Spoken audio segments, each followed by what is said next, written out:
the years, some Android versions have brought massive technical and visual changes, while others have tightened up the screws and added polish without shaking things up too much. The new release of Android for 2017 and beyond, Android 8.0 Oreo, fits somewhere in between these two extremes. Android is pretty stable at this point, so broad sweeping changes are less necessary with every new version. As a result, the new version isn't really about big, obvious new features. Instead, it's the sum of many smaller changes which help make it the most mature and powerful version of Android to date. I'm Alex from Android Central, and this is our review of Android 8.0 Oreo.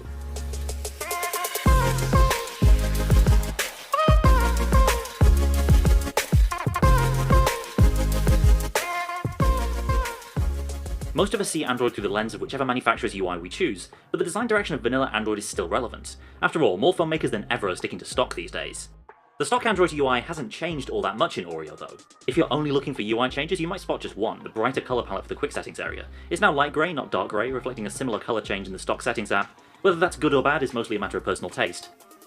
The quick settings panel has been rearranged too, bringing the settings, user switching and edit shortcuts further down, helpfully making these easier to reach on larger phones. The retooled Settings app is another big visual change. The slide-out hamburger navigation panel added in Nougat has been removed, and instead Google has made navigation simpler by redesigning each of the 13 submenus to make things easier to find. The new battery settings page is a great example of this. Screen on time is now shown right up top, along with the time since your last full charge.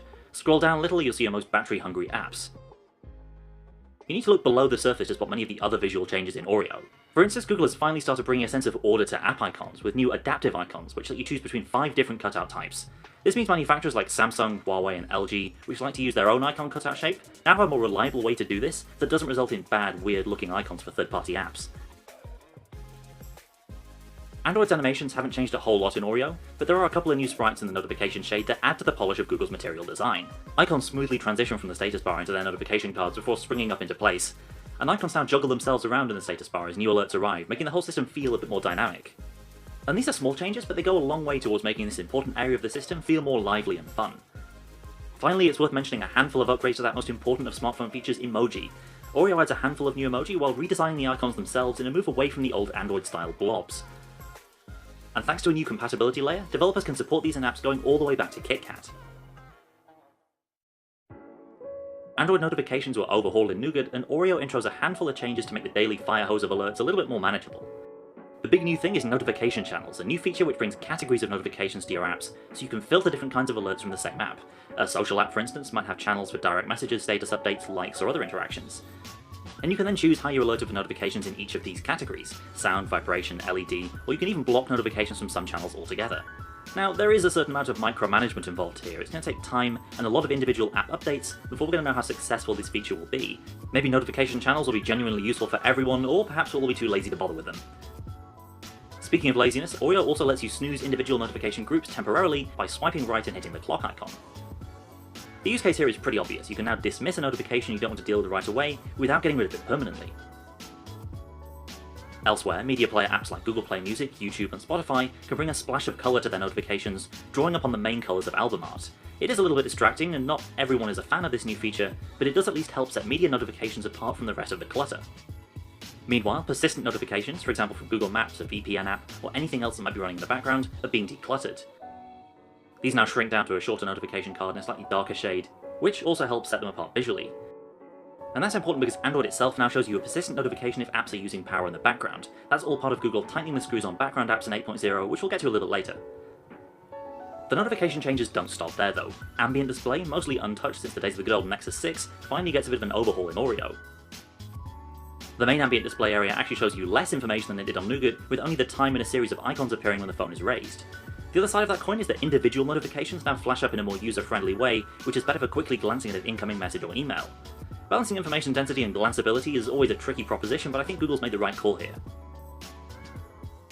And there's an altogether new way to see your notifications in 8.0. Android now lets launchers show you individual app notifications through the notification badges feature.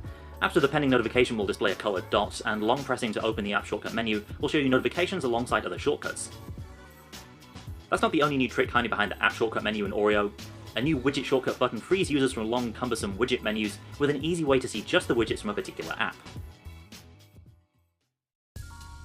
Picture-in-Picture has been part of Android TV for the past year, but Android 8.0 finally brings it to phones and tablets, introducing a potentially huge feature for owners of extra-large phones and convertibles like the admittedly aging Pixel C.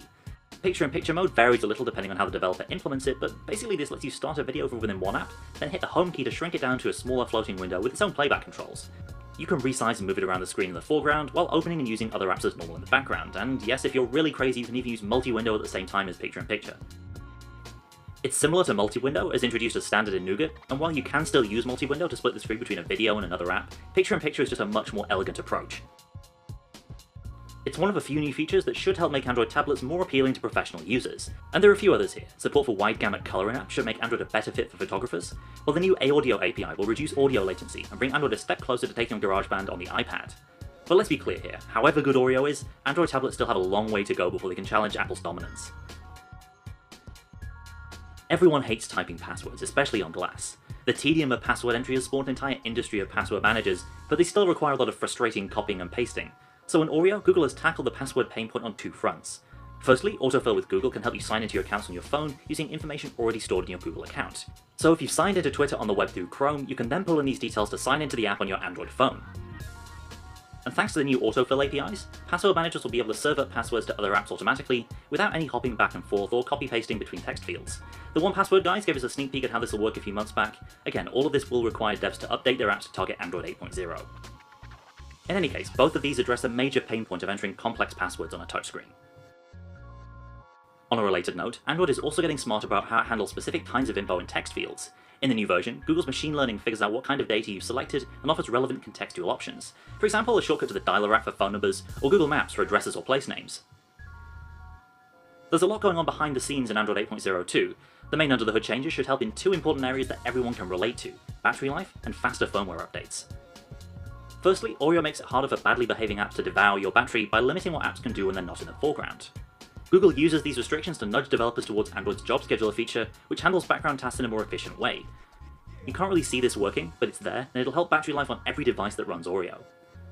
As for OS updates, well, through its new Project Treble, Google has created a modular structure that hardware companies can use to separate out their own customizations from the core Android OS. The idea is this will make it easier to push out firmware updates without completely reinventing the wheel every time.